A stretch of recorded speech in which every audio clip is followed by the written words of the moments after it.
This is going to be an interesting way to start the weekend. And if you find this to be as interesting as I think you will, please feel free to share this one around. Cardinal Gerhard Mueller has released a letter this week to the public that went unnoticed in America, which is astonishing, though that is partly due to it being published in German. This letter addresses the appearance of the Church having two popes, an active pope in Francis and an emeritus pope in Benedict XVI, which is an unprecedented situation in church history. Now, I know some will say that popes have left the papacy before, and while true, they never adopted the title of emeritus pope, donned papal garb, and continued to live in the papal palace, as well as having audiences with newly minted bishops and cardinals like a reigning supreme pontiff would. This has caused a lot of confusion, and many either angrily say that Benedict should remain silent, live in a monastery somewhere, and just otherwise disappear, or, on the flip side, that he is the real pope. Either way, this is not a good state for the church to be in, and Cardinal Mueller has weighed in, which is by itself rather extraordinary. The letter is long and a bit complicated, made so by it being in German. I have some good excerpts here with a bit of commentary and clarification. A link to the full text is in the show notes at returntotradition.org, preserved there for all posterity. Have a look there after this podcast episode is over. This is definitely an unusual letter for a cardinal to write to the Catholic world. On to the letter and its contents.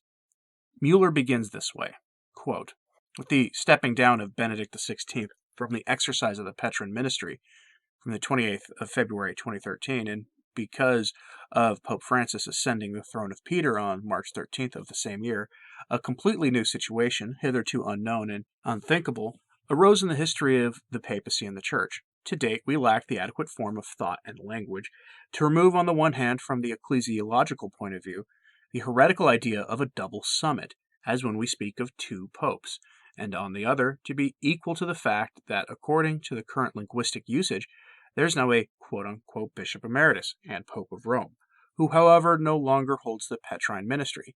The problem for the truth of faith arises from the fact that the Bishop of Rome, as successor of Peter, is the principle of unity, which in fact it must be done by only one person, since the exercise of full papal power depends on its possession. The distinction between the stepping away from the office and its exercise is superfluous, since in reality only one pope can exist. Consequently, also the terminological distinction between a pope in office and an emeritus, or between the active holder of the Roman primacy and the passive participant, is of little help in this. End quote. Mueller then goes on to reject the notion that the Church can have an emeritus pope like an emeritus diocesan bishop because the papacy is unique, being as the holder of the papacy is the successor of Peter.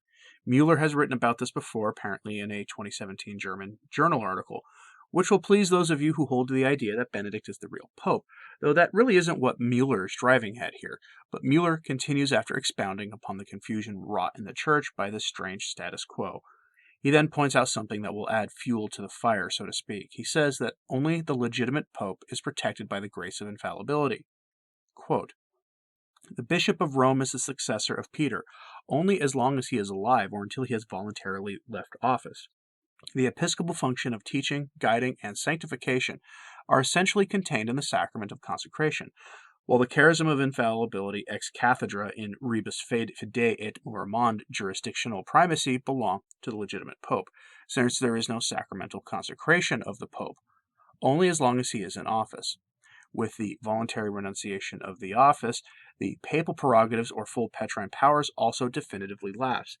The consequence was drawn too quickly from the complex figure of the Bishop Emeritus of New York or Chicago to a possible emeritus pope, because the title of pope concerns only the habitual designation of the Bishop of Rome, due to his prerogatives as successor of Peter. But every Bishop of Rome is a successor of Peter only for that time in which he is the current Bishop of Rome. He is not the successor of his predecessor, and for this reason, two bishops of Rome, popes and successors of Peter, can never exist at the same time. De facto or de jure mere ecclesiastico, it is even possible to embrace a perspective in which the statics of the ius divinum, of the divine constitution of the Church, or even of the teaching of the faith de fide divina ex catholica may seem to waver. End quote. Mueller then goes on to say Part of this confusion is due to this age of mass communications that we live in, that the opinion makers of the world and the various outlets feed into this confusion by constantly telling us about the things Benedict does, or in some strange antagonism between Benedict and Francis might be existing if it exists at all.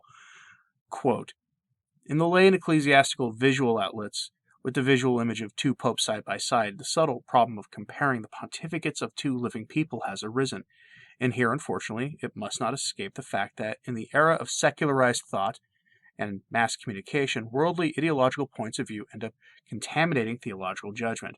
That is the way of seeing the faith of the supernatural mission of the Church. At the extreme, the principles of Catholic theology are suspected of some worldly ideology, depending on the point of interest. The passive evaluation of one or the other pontificate are reciprocally opposed at the expense of the opposing party. The evidence of this harmful antagonism of the pontificates of two living actors of current history are legion, and are reflected daily in the comments of newspapers, blogs, related web pages, and videos. For the people of God, it is of true spiritual and theological interest not what distinguishes the previous pope from the current one in personal style, but what unites Benedict XVI and Pope Francis in their concern for the Church of Christ. Both the dignity of the Petrine ministry that a previous pope held and the recognition of his merits for the Church are at stake, which are to be incorporated into the reflections of its ecclesiastical position. Furthermore, the white cassock or the fact of calling him Holy Father, as well as the granting of the apostolic blessing, are not central features. It is the definition of the office of the Bishop of Rome which is inextricably linked to the succession of Peter, together with the Petrine magisterium, primacy of teaching and jurisdiction. The proposal to welcome the previous pope back to the College of Cardinals does not really come close to the central problem, because the point is the relationship between the office of the Roman bishop and his Petrine prerogatives. But to what local church is his episcopal dignity related, as diocesan or titular bishop, if it cannot be the Church of Rome? One could imagine it becoming a problem. End quote. Mueller then goes on to describe how he is able to appreciate Benedict's theology and even to understand Francis's theology in light of the hermeneutic of continuity. He gives a testimony of how everything should be seen in the light of the hermeneutic of continuity, which is where he loses me, frankly, though that doesn't matter at all. He then says this, which should shake much of the Church.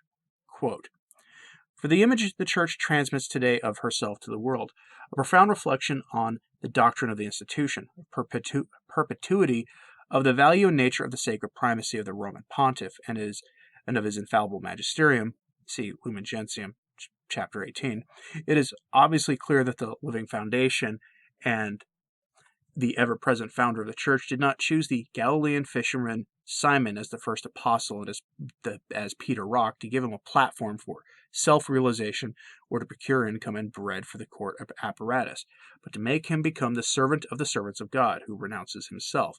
Thus, the Holy Pope Gregory the Great, in about 604, described the singular role of the Roman pontiff in contrast with the idea of prestige of the then Patriarch of Constantinople, who within a center of power wanted to make a reciprocal relationship of the bishops a kind of tug of war, to obtain positions of authority, rather than placing concern for eternal salvation at the center of the common work in the apostolic service.